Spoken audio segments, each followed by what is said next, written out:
was hitting him, it was almost like he was going in and out, you know. What were you thinking after you hit him and he was so like just wobbling? I was like, Jesus Christ, why isn't this guy falling on the ground? And I'm glad I got stopped when it did. I was starting to get pretty tired.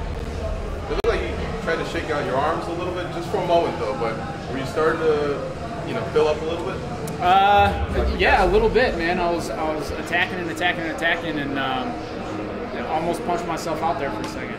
Would that have been a momentary, or could you have been able to recoup? No, I would have been able to recoup. I mean, my whole training camp has been great. My conditioning was on point, so I'm able to really gas myself out and then recuperate. You know, if the round would have ended, I would have been fine after that minute break. It looked like you wanted to go to the body when you were mixing it up, but most of the targets were to the head. But was there just not an opening? I did get one good body shot in there, I think, at some point.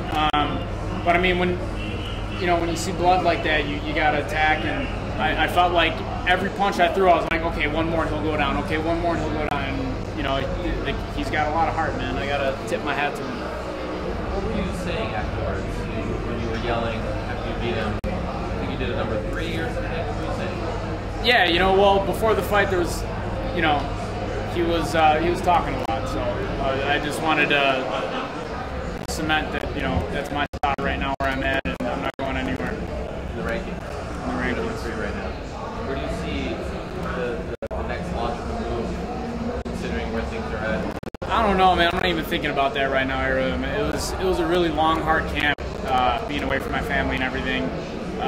Got pretty depressed there, you know, and now I just want to concentrate. I want to spend time with them, and next step immediately is I'm going to be opening up a UFC gym in Naperville, Illinois. So we're almost ready. You know, we're locking down a space right now, and we got to get that rolling.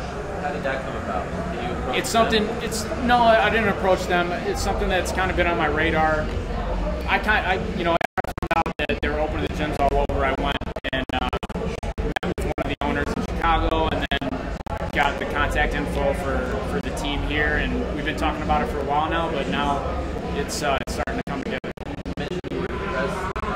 Mr. Family, you were in Florida. I was in Florida, and yeah, my wife and kids stayed back in Illinois. Is that common for you, or is it now that you're dead?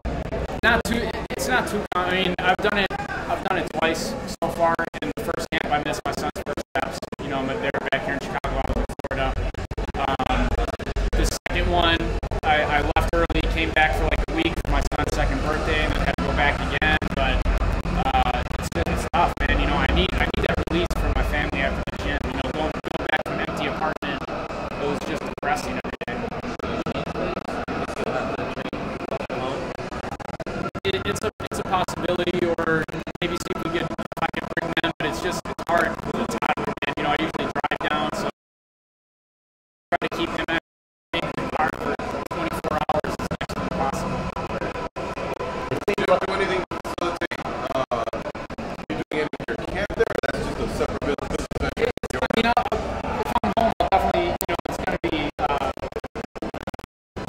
me to train there, do some training there, but I'm still going to be going to Top Notch and my other gyms on my Masters in Miami. I just got to figure out how we're going to do it. It kind of seems like with this career, it's kind of a bit of a career shift. You'll be spending a lot of time getting this gym going. Do you sort of anticipate you'll be taking a small break from the hard, rigorous training, because it's a bit of work in getting a gym started? Yeah, it's going to be hard to juggle both, but I'll manage to find a happy medium between the two and get everything done. Because it was a great win, are you more pumped to sort of get back in there quicker, or are you still going to take a little bit of a break, get the gym going, and then sort of see if you can come back later this year?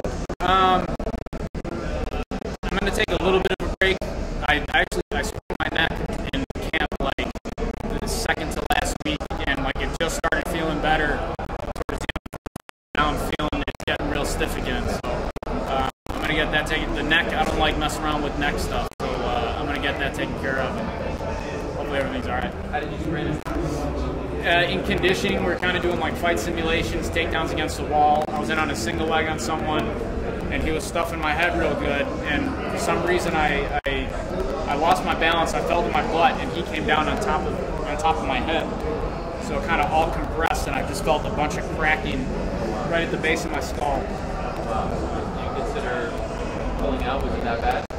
I want to see. I was seeing the chiropractor like every day after that. He was giving me a lot of therapy and stuff, so he made it feel to the point where I thought I'd be okay fighting with it. You were obviously supposed to fight Karyn Zombie. That was a very intriguing fight because of what he did in his last one. Were you bummed when they gave you Jason Knight, or did you feel like that was equally? I wasn't bummed. I've seen Jason Knight fight for a while. I was actually, pretty impressed by him. I think the first fight I saw that really impressed me was, sad to say, but it was right after his dad passed away. He ended up dedicating the fight to his father. I think that was the first time I saw him fight, and I was like rooting for him in the fight. Cause I didn't know who he was at the time, but since then he's been on my radar, and I enjoy watching him fight. He's an exciting fighter. Did you know you were a slight underdog going into this fight? Are you serious? Motivator at all, being that you're the number 3 guy and you've been top 5 for so long? Rodney Dangerfield. I get no respect. I didn't know that. I didn't know I was the underdog. Slight, very slight. Very slight. Yeah. Well, I'm used to it. So keep betting against me. Are you hoping Frank Evinger beats Max Holloway? Because that's more of an opening for you. I'm not hoping one way or the other. I think if I just keep doing what I'm doing, I'll eventually get back up there no matter who has the belt. How close are some of those leg locks? Now he asked me the same thing in the cage, and they weren't close. I was fine.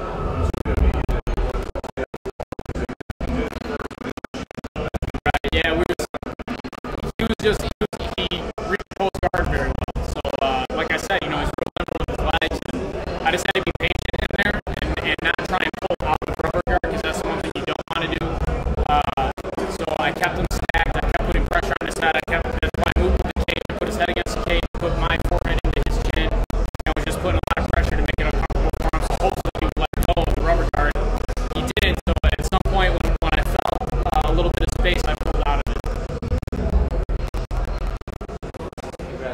Thanks, Ricardo. Congratulations. Thanks. Ricardo. Dímelo. Bien. Oye, felicidades, acabas de obtener otra victoria. Sí. ¿Cómo te sientes? Me siento feliz. Cada vez que tú salgas de la jaula con una victoria es